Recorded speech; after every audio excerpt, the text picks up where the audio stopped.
Nefesh, la prophétie vivante. Nous sommes à l'église. Et à l'église, Dieu a établi des pasteurs, des évangélistes, des docteurs, des prophètes, des apôtres.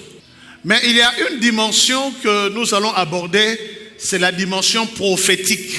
Dieu a établi des prophètes, mais tout le monde n'est pas établi prophète. Par contre, Dieu a décidé que chacun soit le plus grand prophète de sa propre vie. Et la dimension prophétique, c'est la dimension créatrice de Dieu. Alors écrivez s'il vous plaît, la prophétie, c'est toute parole prononcée pour informer ou influer sur la vie présente ou future, physique ou spirituelle. La prophétie nous informe, mais la prophétie influence la vie. La prophétie nous informe des choses présentes ou des choses à venir, des choses physiques ou des choses spirituelles. Nous pouvons aussi dire, écrivez s'il vous plaît, que la prophétie c'est la déclaration qui réglemente une vie ou une existence. Dieu est parole et il y a une puissance particulière dans la parole. Les 5 ministères que Dieu a établis dans l'église se différencient par rapport à l'opération ou par rapport à la communication de la parole. Un pasteur parle différemment d'un évangéliste. Et un évangéliste parle différemment d'un apôtre. Et un docteur parle différemment d'un prophète. Mais eux tous, ils ont un élément en commun, c'est que la parole qui vient de Dieu a un pouvoir prophétique.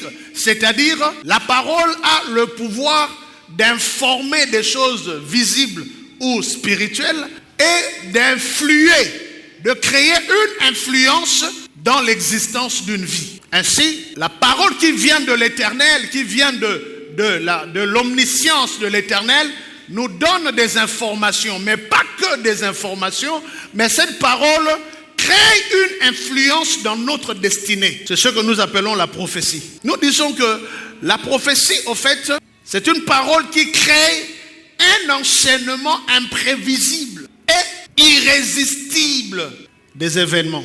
Ça veut dire que dans la vie d'une personne, il suffit que quelqu'un ait reçu dans sa parole une dimension prophétique, dans le bien ou dans le mal, pour créer un sort, pour créer un enchaînement des événements imprévisibles, irrésistibles. On ne peut pas résister, ça va arriver. Il y a une dimension dans la parole qui peut être manipulée pour influencer la destinée des gens par la parole. Ainsi, il y a une corrélation très forte entre la parole et la destinée. Il y a certaines choses qui ne devraient pas arriver, mais parce que quelqu'un qui avait une dimension prophétique dans sa langue a parlé, et puis voilà, le sort est jeté, et il y a des événements qui commencent à se produire dans la vie des gens, juste parce que quelqu'un a parlé. Et ce pouvoir prophétique repose sur deux forces.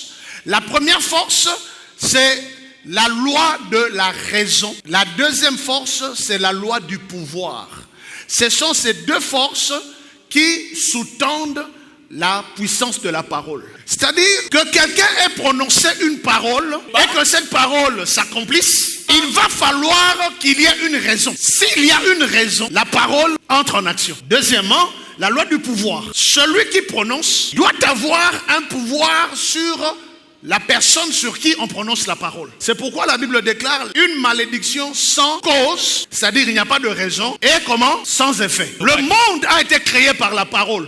Ta vie a été créée par la parole. Ta destinée est créée par la parole. Ça veut dire que ta destinée peut être recréée par la parole. Les 20 affirmations sur la parole prophétique. Affirmation numéro 1. Tout être humain est une prophétie vivante. Jérémie au chapitre 1, au verset 5. Avant que je t'eusse formé dans le ventre de ta mère, je te connaissais. Et avant que tu fusses sorti de son sein, je t'avais consacré, je t'avais établi prophète des nations. Parole du Seigneur. Dieu se révèle à un jeune homme qui s'appelait Jérémie. Il dit, allez petit, je te choisis, va prophétiser, va parler devant le roi, va parler devant les chefs, va parler devant les dirigeants. Jérémie dit, non, je ne pars pas parce que je suis un enfant. Le Seigneur lui dit, ne dis pas je suis un enfant. Parce que avant que tu ne fusses formé dans le ventre de ta mère, moi l'Éternel, je te connaissais. Avant que tu fusses sorti de son sein, je t'avais consacré, je t'avais établi prophète des nations. Ainsi, Jérémie est né, mais ce Jérémie qui est né à la maternité, il est né pour exécuter ce que Dieu a consacré dans son esprit. Ainsi, il y a un Jérémie prophétique, c'est ce Jérémie qui a rencontré Dieu sans le savoir. C'est la destinée de Jérémie sans le savoir, parce que dans cette destinée, il n'y a pas de conscience. Jérémie n'est pas conscient des choses que Dieu a placées en lui. Il est né.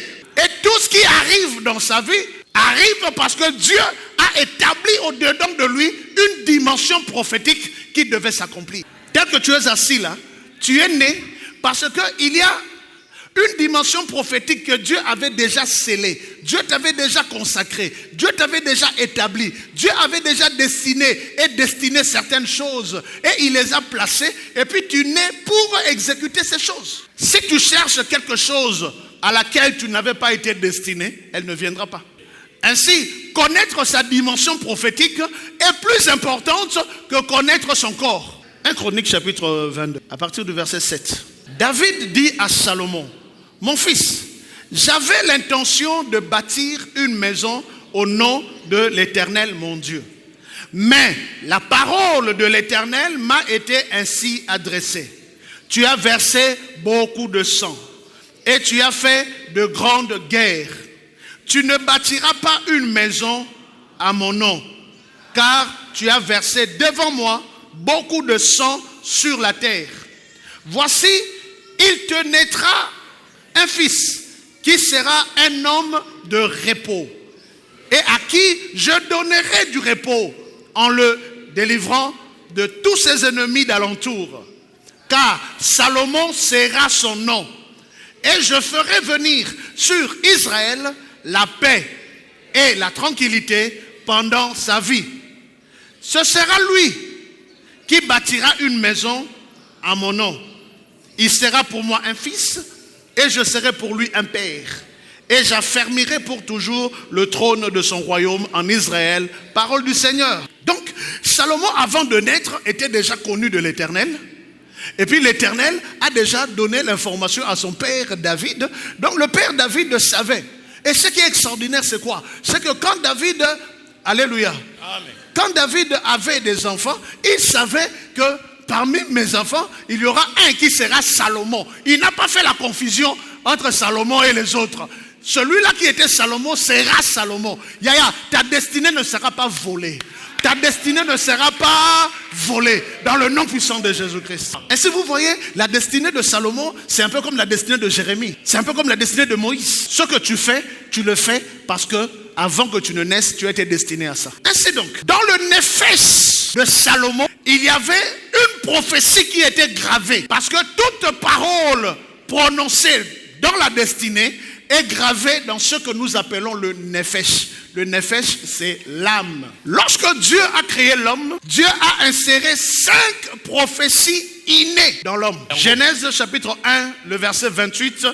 Dieu les bénit et Dieu leur dit, soyez féconds, multipliez, remplissez la terre et l'assujettissez et dominez sur les poissons de la mer, sur les oiseaux du ciel et sur tout animal qui se meut sur la terre. Parole du Seigneur.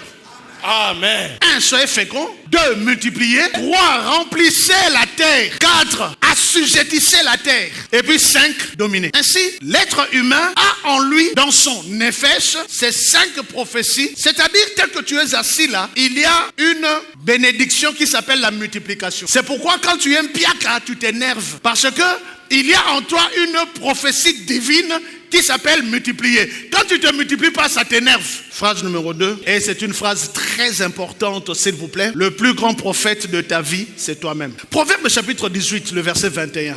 La mort et la vie sont au pouvoir de la langue. Quiconque l'aime en mangera les fruits. Parole du Seigneur.